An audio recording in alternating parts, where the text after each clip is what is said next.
оё шумо дар бораи нерӯгоҳи барқии обии Роғун маълумот доред? нерӯгоҳи барқии обии Роғун фахри Тоҷикистон ва бузургтарин сохтмони асри нав. Он дар дарёи Вахш бунёд мешавад ва баландии сарбанди он 335 метр аст. баландтарин сарбанди нерӯгоҳи обӣ дар ҷаҳон. дар дохили нерӯгоҳ бояд 6 агрегат насб шавад, ки ҳар кадомаш тақрибан 600 мегаватт қувва истеҳсол мекунад. ҳамин тавр иқтидори умумии Роғун ба 3600 мегаватт мерасад. агар пурра фаъол шавад, солона то 17 миллиард киловатт-соат барқ медиҳад барои тамоми Тоҷикистон ва ҳатто кишварҳои ҳамсоя.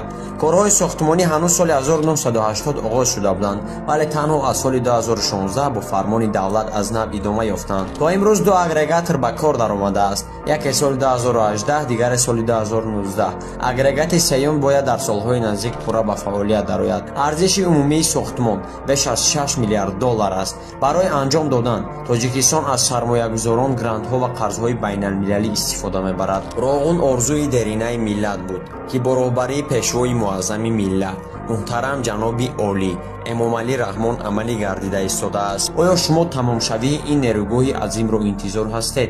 агар интизор бошед, дар комментария Тоҷикистон ба пеш нависед. агар мехоҳед боз ҳамин гуна видеоҳои ҷолибро бинед, пас ҳатман ба канали мо Фактҳо ТG обуна шавед.